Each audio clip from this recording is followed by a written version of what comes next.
President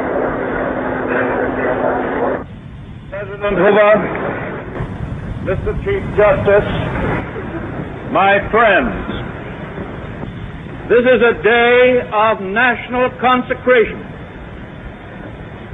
and I am certain that on this day my fellow Americans expect that on my induction into the presidency I will address them with a candor and a decision which the present situation of our people impels.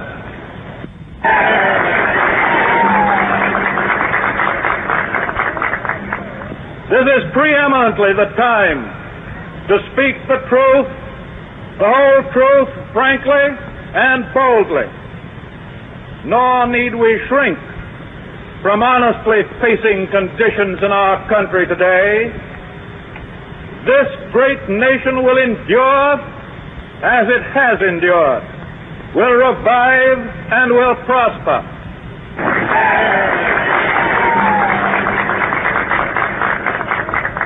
So first of all, let me assert my firm belief that the only thing we have to fear is fear itself, nameless, unreasoning, unjustified terror, which paralyzes needed efforts to convert retreat into advance. In every dark hour of our national life, a leadership of frankness and of vigor has met with that understanding and support of the people themselves, which is essential to victory. And I am convinced that you will again give that support to leadership in these critical days. In such a spirit on my part and on yours, we face our common difficulties. They concern, thank God, only material things. Values have shrunk to fantastic levels, taxes have risen, our ability to pay has fallen, government of all kinds is faced by serious curtailment of income, the means of exchange are frozen in the currents of trade, the withered leaves of industrial enterprise lie on every side, farmers find no markets for their produce, and the savings of many years in thousands of families are gone. More important, a host of unemployed citizens face the grim problem of existence, and an equally great number toil with little return. Only a foolish optimist can deny the dark realities of the moment. And yet our distress comes from no failure of substance. We are stricken by no plague of locusts.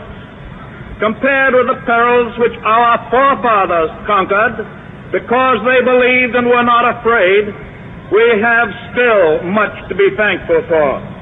Nature still offers her bounty, and human efforts have multiplied it. Plenty is at our doorstep, but a generous use of it languishes in the very sight of the supply.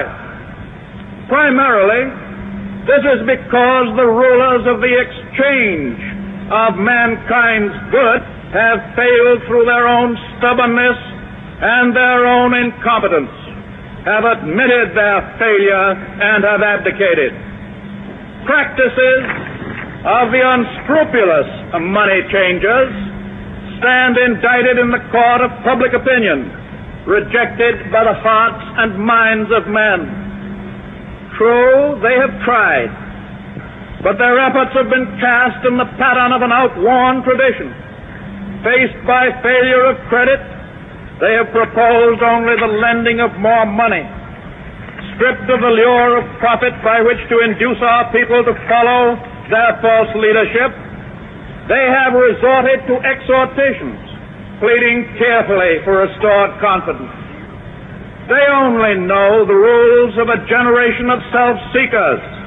They have no vision, and when there is no vision, the people perish. Yes, the money changers have fled from their high seats in the temple of our civilization. We may now restore that temple to the ancient truths.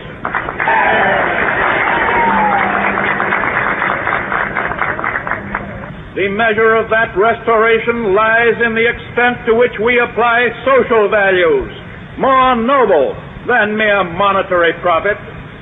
Happiness lies not in the mere possession of money. It lies in the joy of achievement, in the thrill of creative effort, the joy, the moral stimulation of work no longer must be forgotten in the mad chase of evanescent profit. These dark days, my friends, will be worth all they cost us if they teach us that our true destiny is not to be ministered unto, but to minister to ourselves, to our fellow men.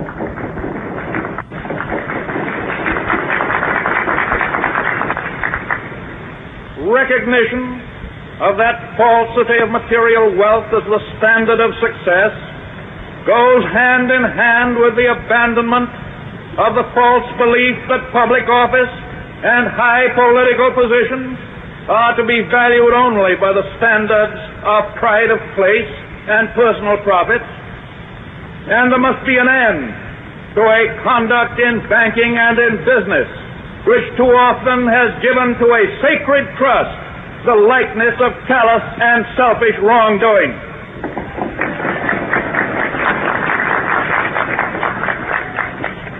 Small wonder that confidence languishes, for it thrives only on honesty, on honor, on the sacredness of obligations, on faithful protection, and on unselfish performance.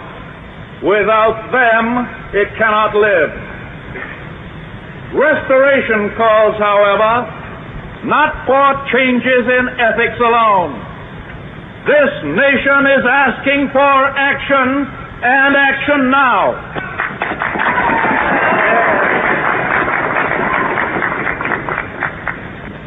Our greatest primary task is to put people to work. This is no unsolvable problem if we face it wisely and courageously.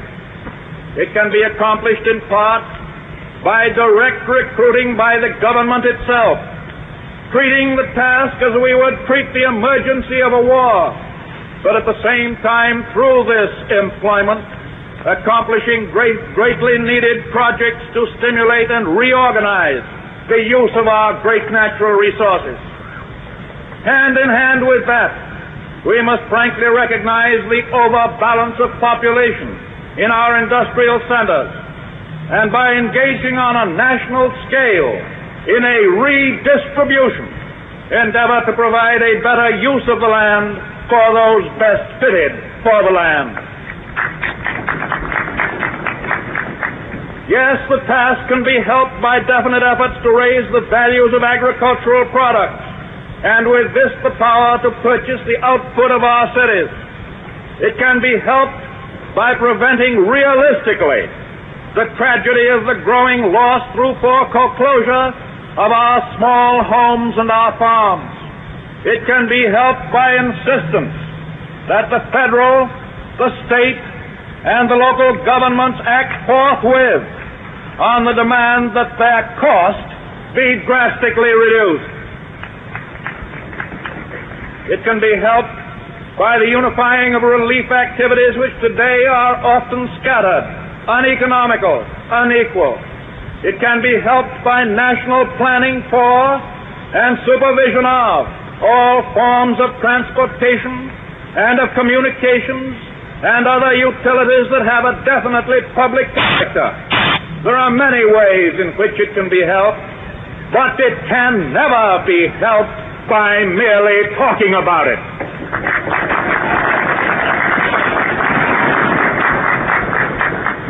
We must act quickly. And finally, in our progress towards a resumption of work, we require two safeguards against a return of the evils of the old order. There must be a strict supervision of all banking and credits and investments. There must be an end to speculation with other people's money.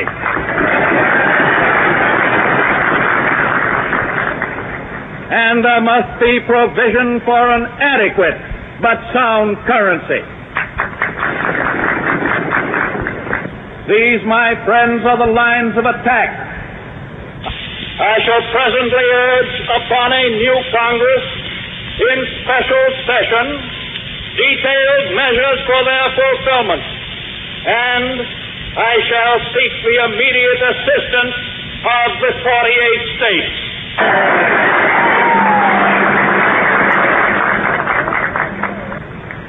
Through this program of action, we address ourselves to putting our own national house in order and making income balance outgo. Our international trade relations, though vastly important, are in point of time and necessity secondary to the establishment of a sound national economy. I favor, as a practical policy, the putting of first things first. I shall spare no effort to restore world trade by international economic readjustment, but the emergency at home cannot wait on that accomplishment. The basic thought that guides these specific means of national recovery is not narrowly nationalistic. It is the insistence as a first consideration upon the interdependence of the various elements in and parts of the United States of America, a recognition of the old and permanently important manifestation of the American spirit of the pioneer. It is the way to recovery. It is the immediate way. It is the strongest assurance that recovery will endure. In the field of world policy, I would dedicate this nation to the policy of the good neighbor. The neighbor who resolutely respects himself, and because he does so, respects the rights of others. The neighbor who respects his obligations and respects the sanctity of his agreements in and with a world of neighbors. If I read the temper of our people correctly, we now realize, as we have never realized before, our interdependence on each other. That we cannot merely take, but we must give as well. That if we are to go forward, we must move as a trained and loyal army, willing to sacrifice for the good of a common discipline. Because without such discipline, no progress can be made, no leadership becomes effective. We are, I know, ready and willing to submit our lives and our property to such discipline because it makes possible a leadership which aims at the larger good. This I propose to offer, pledging that the larger purposes will bind upon us all, as a sacred obligation, with a unity of duty hitherto evoked only in times of armed strife. With this pledge taken, I assume unhesitatingly the leadership of this great army of our people, dedicated to a disciplined attack upon our common problems. Action in this image, action to this end, is feasible under the form of government which we have inherited from our ancestors. Our Constitution is so simple, so practical, that it is possible always to meet extraordinary needs by changes in emphasis and arrangement without loss of essential form. That is why our constitutional system has proved itself the most superbly enduring political mechanism the modern world has ever seen. It has met every stress of vast expansion of territory, of foreign wars, of bitter internal strife, of world relations. And it is to be hoped that the normal balance of executive and legislative authority may be wholly equal, wholly adequate to meet the unprecedented task before us. But it may be that an unprecedented demand and need for undelayed action may call for temporary departure from that normal balance of public procedure. I am prepared, under my constitutional duty, to recommend the measures that a stricken nation in the midst of a stricken world may require. These measures, or such other measures as the Congress may build out of its experience and wisdom, I shall seek within my constitutional authority to bring to speedy adoption. But in the event that the Congress shall fail to take one of these two courses, in the event that the national emergency is still critical, I shall not evade the clear course of duty that will then confront me. I shall ask Congress for the one remaining instrument to meet the crisis: broad executive power to wage a war against the emergency as great as the power that would be given to me if we were in fact invaded by a foreign foe.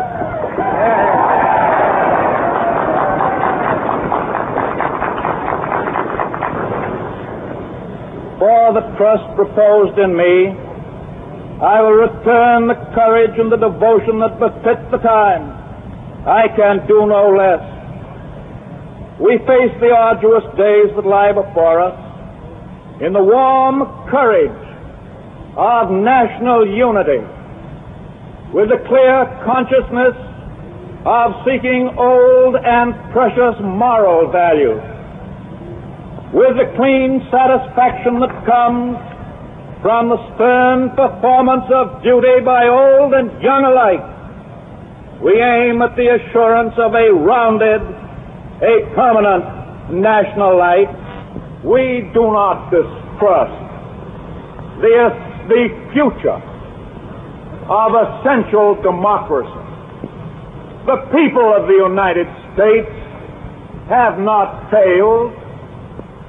In their need, they have registered a mandate that they want direct, vigorous action. They have asked for discipline and direction under leadership. They have made me the present instrument of their wishes. In the spirit of the gift, I take it. In this dedication of a nation, we humbly ask the blessing of God. May He protect each and every one of us. May He guide me in the days to come.